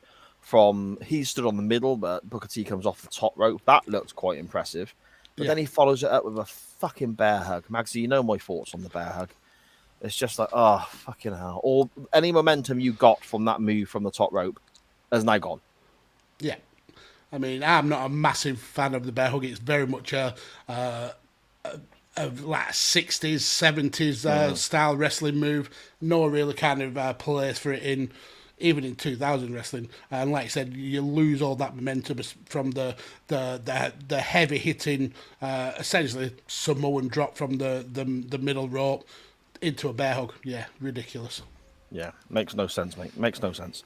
Booker T does hit his missile drop kick, though. I mean, it's a bit restricted because of the roof of the cage. And we see him in other events, especially around this time, hitting that. And he's such a tall, gangly guy, got such long legs. When he hits that missile drop kick, it looks spectacular. Even here, even though he can't get maybe as high off the rope as he would like to. As he wanted to, yeah. Then this is where the jacket starts to come into play as well. Yes. Well, Booker T goes to fetch it first, doesn't he? But gets chucked off by Steiner. Mm-hmm. And then Steiner nearly chucks himself off. Well, he almost falls from the second rope. Then gets you see Booker T in the back selling the pain from Scott Steiner, clearly watching him to make sure he gets to the straitjacket. Steiner eventually does get onto the top of the ropes, using the cage to keep himself up. And then we get Tony Schiavone on commentary saying, this is going to be really hard for him to get the straitjacket down. And he just rips it down in like a second. And that for me telegraphs what is going to happen with this straitjacket, because it was meant to be hard to retrieve from the top of the cage. It was piss easy. So is that going to factor into what happens with the straitjacket later on? Let's find out. I mean, the whole thing with fetching the straitjacket there, though, Booker T effectively gives an electric chair, they call it, don't they, to Scott Steiner. He's on his shoulders and he just drops back. Mm-hmm. Now, don't get me wrong, that you're getting dropped from 6 foot odd in the air onto your back, it's going to hurt. But Booker T then fetches the straitjacket, as you said, Magsy, far too bloody easily. Then starts trying to put the straitjacket on Scott Steiner. Can't quite do it. Ends up keeps kicking him. Tries again. Gives him another little kick as well. Tries again. You are underselling this. So let's really dive into this. So Booker starts to put the straitjacket onto Scott Steiner, gets his first arm in, then realises that he's got it on the wrong way around. The clips are meant to go to the back. So he takes it off, holds it up, like gives it a confused look, like, how the fuck does this work? How am I meant to put this on? Realises that he's kind of like wasting time, drops the straitjacket, lays the boot in, and then starts to put it on the right way for Scott Steiner. But even then, with this is Scott really kind of selling that he's dazed, but also kind of helping Booker with putting the straitjacket on. Booker still gets it fucking wrong, because he goes to clip at the back, and he ends up being kind of like someone when they've got dressed in the dark and you're wearing a button-up shirt and you realise that your top button on one side is not on the top button, on the other side it's like you're on 3 the or 4 one. buttons down. Yeah. So essentially he clips the bottom of one side of the straitjacket to the middle of the other side. So essentially we've got Scott Steiner like this with the straitjacket on. All from an electric chair. That should have been Booker T's It's finisher. a devastating move. He's knocked Steiner out for a good 2 minutes here with that move. He could have won the world title 30 times with that if he thought about it, couldn't he? He could, easily. Then Booker goes and gets his chair, doesn't he, from under the ring? And we Which get he quite finds first time. He doesn't have to check every corner of the ring. He No. finds it first time. goes straight past the lead pipe, which is in plain view, to fetch the chair that is under the ring. That doesn't quite make sense, but okay, whatever. Now, obviously, 2000... No. Tony Schiavone explains why. Because a chair is as dangerous, perhaps more so, than a lead pipe. Oh, fuck off, Tony. Yeah. I mean, don't get me wrong. He's doing his job. He's trying to make sense of what's on screen and defend the product and so on. But come on, mate. You know, that's a bit far-fetched. Well, I say that's a bit far-fetched. What we're going to get to now, I think, is a bit more far-fetched. I mean, first of all, we get quite a nasty chair shot, don't we? Oh, it's brutal. 2000 wrestling was different. We didn't know then what we know now. CTE is a thing, folks. Yeah, but this was, in the context of the match, it was, that was nasty, but brilliant. Now, looking back, it's, that's a bit uncomfortable. You now know why Steiner created Steiner Math, because of this specific headshot. There you go. Scrambled his brain. Oh, dear. And then Steiner then goes on to just rip off the straitjacket. Now, Stevie Ray on commentary. This is reinforced cloth. Yeah. Reinforced cloth. It tears like wet paper. Just It's ridiculous. Yeah. I mean, Steiner is put together, but at the same time, that's ridiculous, you know. And then the shouting reinforced cloth is obviously where the episode name came from originally, but it is. We should have a T-shirt with reinforced cloth on it somehow. I'll put some rips in it. That's got to happen. That's got to happen. But yeah, it's ridiculous. It totally negates the point of the straitjacket. It really, really does. Yeah. Yeah, I mean, I assumed the plan was for Steiner to have this straitjacket on properly. Otherwise, what is the point of the match? I would imagine so, and it's just gone a bit wrong. He's not having any of that. He's just, I can't be arsed with this. And he rips off one arm, rips off the other, and it kind of then has a look of Steve-O, CWF super fan, in that he looks like he's wearing a vest top with huge muscles. Yeah. Steve-O pulls it off well, mind, doesn't he? Fair play to him. Yeah, Scott Steiner, not so much. Yeah, he's sending us pictures of himself in his CWF T-shirt and his Nitro Nights T-shirt. Looking good, Steve-O. Keep it up, man. Good show. Yes, sir. Absolutely. But yes, we then get a Steiner recliner attempt, which gets powered out of. Scott Steiner then tries to come off the middle rope and lands roughly 4 foot away from anywhere near his opponent. But Booker gives him a bit of a kick. Goes for the bookend, gets a 2 count, to which the crowd reacts quite well to, and Tony Schiavone goes mad as well about Scott Steiner kicking out to the bookend at 2. We then get the axe kick or the scissor kick as Booker T's, one of Booker T's main moves, isn't it? He used that in WWE as his finisher for quite a while. His brother on commentary is screaming at him to make the cover, and I'm not gonna lie, I enjoyed this because he does the spinner Rooney and gets clocked. I like that because it's a case of don't dick around, make the cover.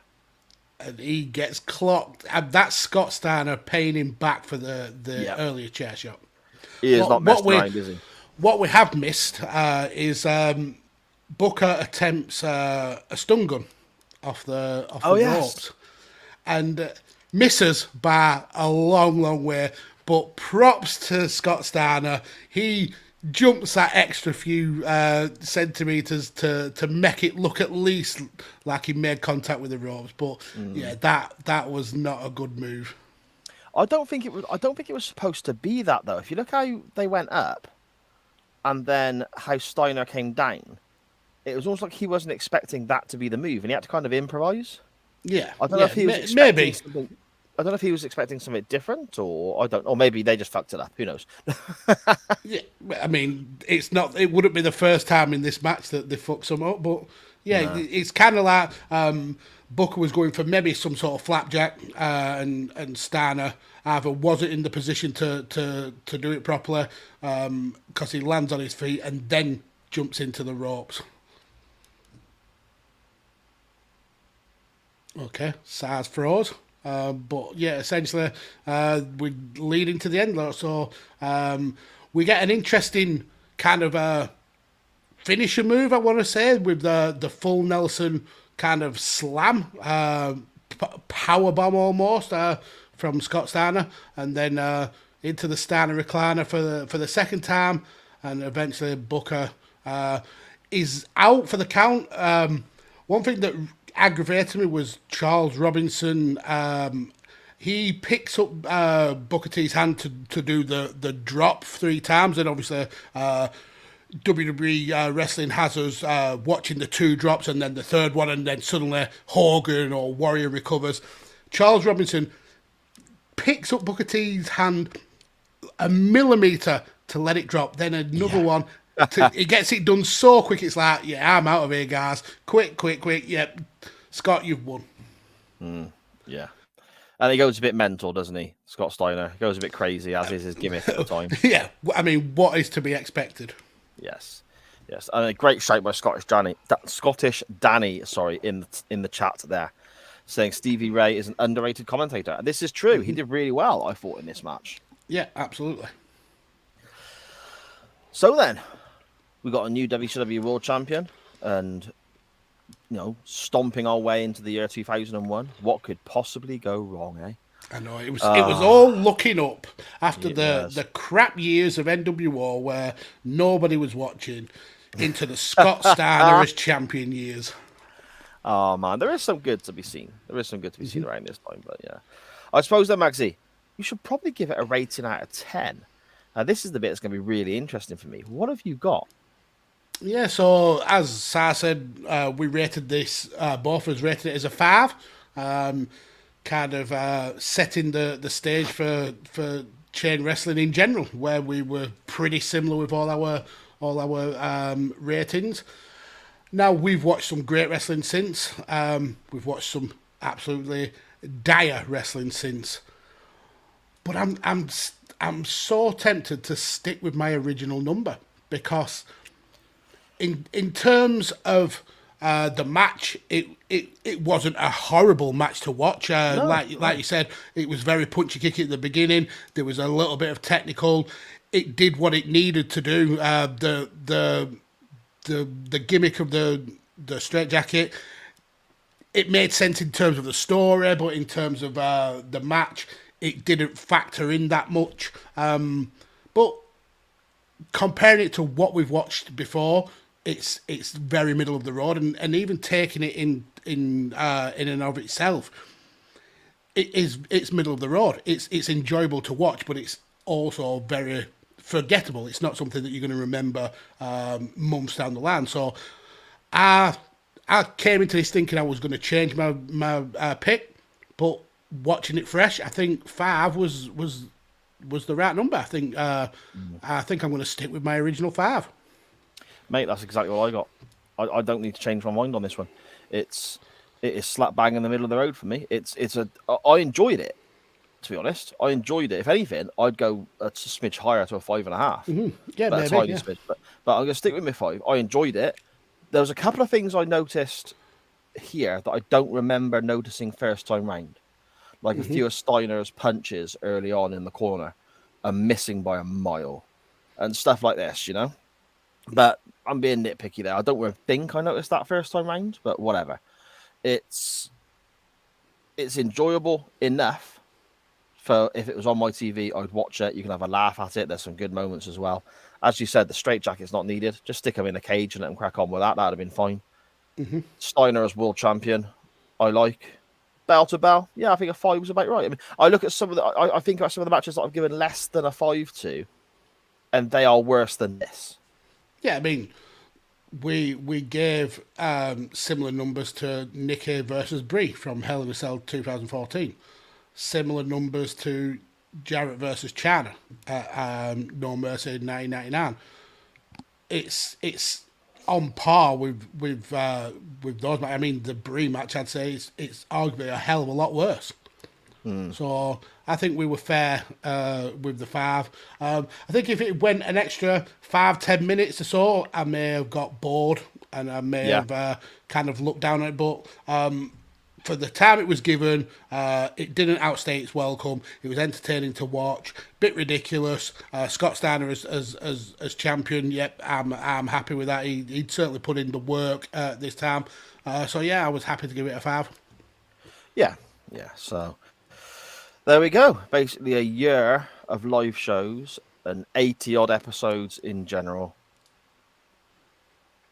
We give it the same rating we did in episode 1. So it's kind of a waste of our time tonight. What an epic changed. exercise of futility.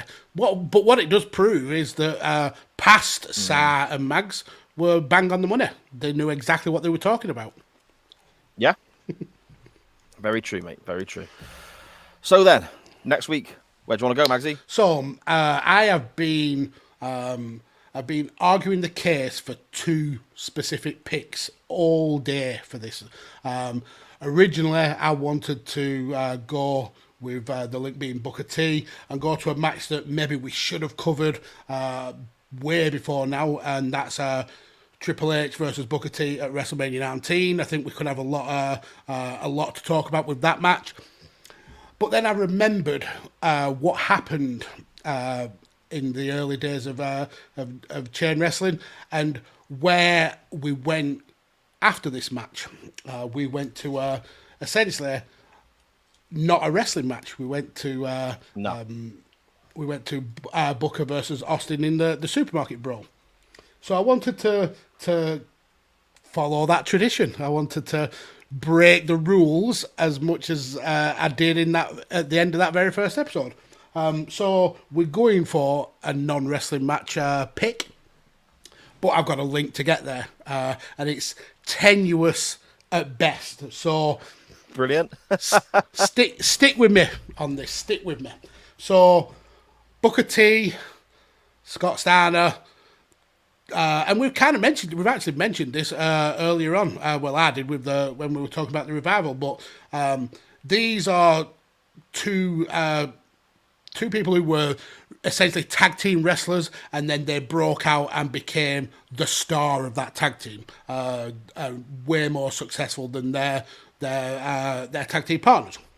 But there's one person who kind of sets the bar for that kind of tag team breakout star, and that's Shawn Michaels.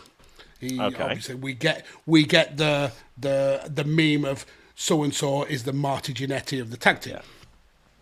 So that's how I'm linking to Shawn Michaels.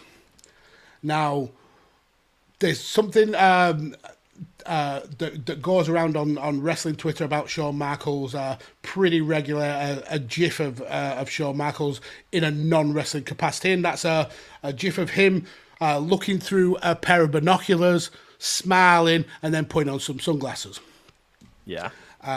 Now, for those of you who don't know, that was from Shawn Michaels when he was kind of starring in TV and movies at the time.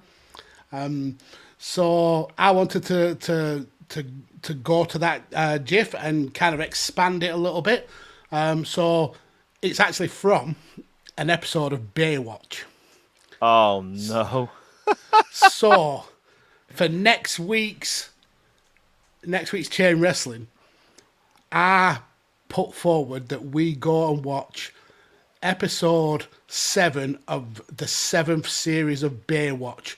The episode is called Guess Who's Coming to Dinner, and one of the stars of that episode is one Shawn Michaels. So that is what I put forward. Oh, see, Sean's my guy. I love Shawn Michaels, but hang on, is this Baywatch before Pammy left? Pammy is in this episode.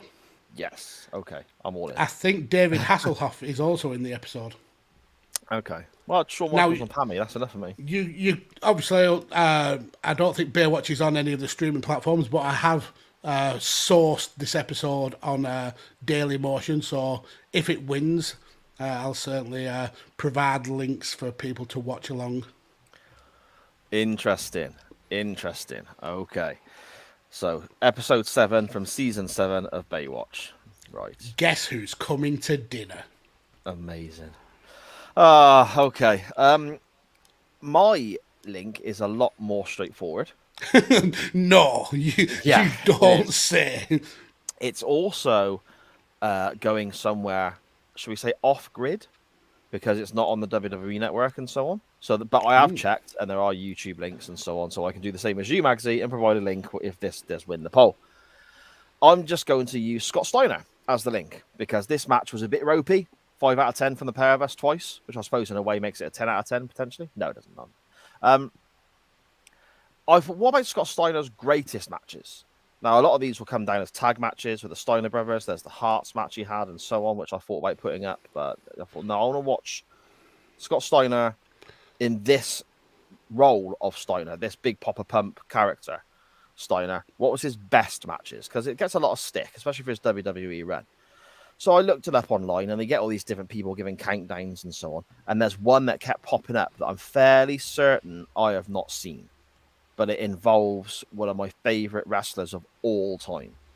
So I would like to go to the 2007 TNA show, Destination X, and see Scott Steiner one-on-one with Kurt Angle.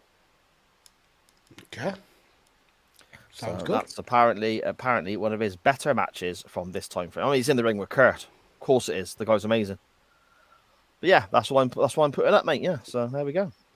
Sounds a great pick. I mean, I would have gone with Dan Griffin's pick of Scott Steiner versus Tank Abbott. Would have guaranteed me votes if I'd done that, wouldn't it? Yeah, 2 votes.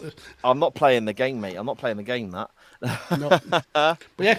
So, we haven't covered enough of Scott Steiner, I don't think. So I'd be happy to watch that. Although I'd also want to watch some Pamela Anderson Baywatch.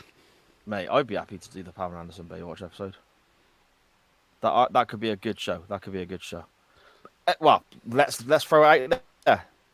What do you people want to watch next week? What do you want to discuss with us next week?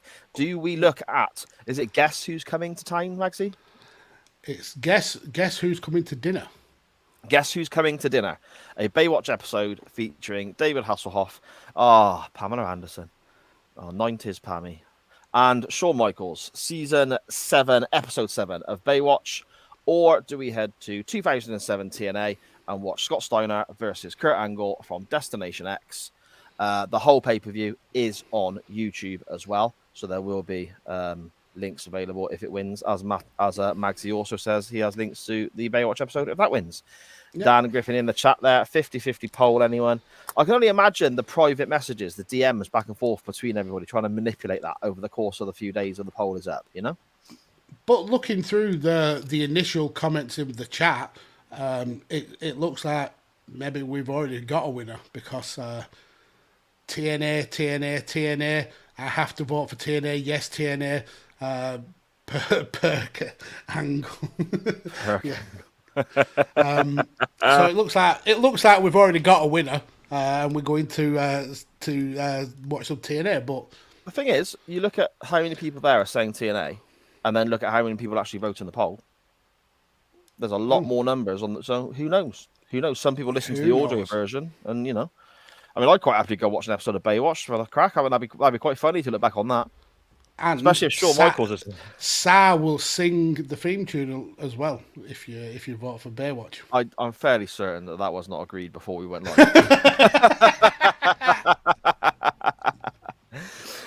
So there we go then. The poll will be up after the audio version drops sort of middle of the week on SJP World Media. There we go. Awesome stuff, mate. Another show done and dusted. A year's worth of live episodes. Roll on year 2. Yes, mate. We've got so much coming up as well, haven't we? We've got the 100th episode, the Halloween special.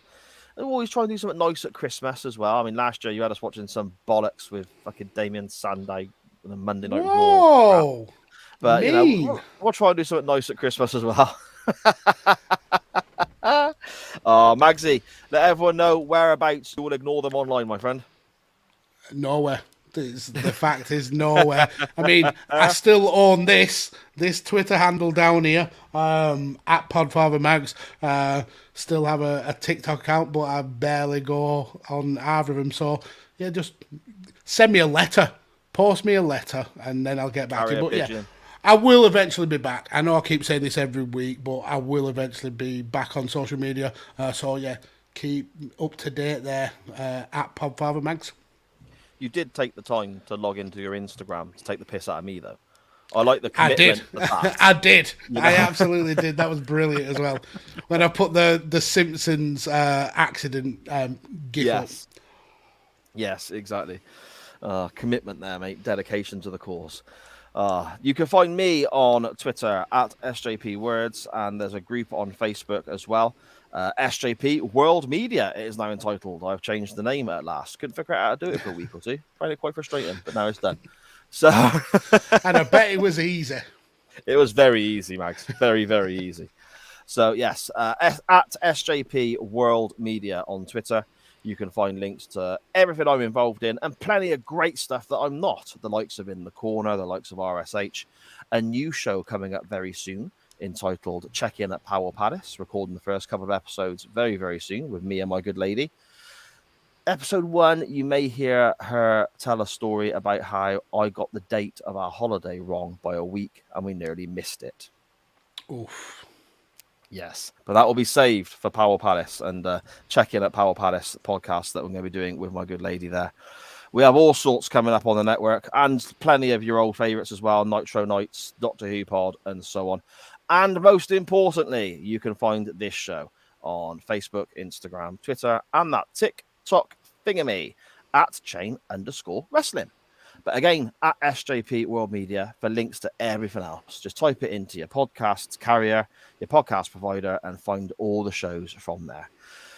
Magsy, I'm off now to listen to Chain Wrestling episode 2 and see if I can recycle anything from the intro for next week. I'll speak to you next week, my friend. Yeah, goodbye, folks.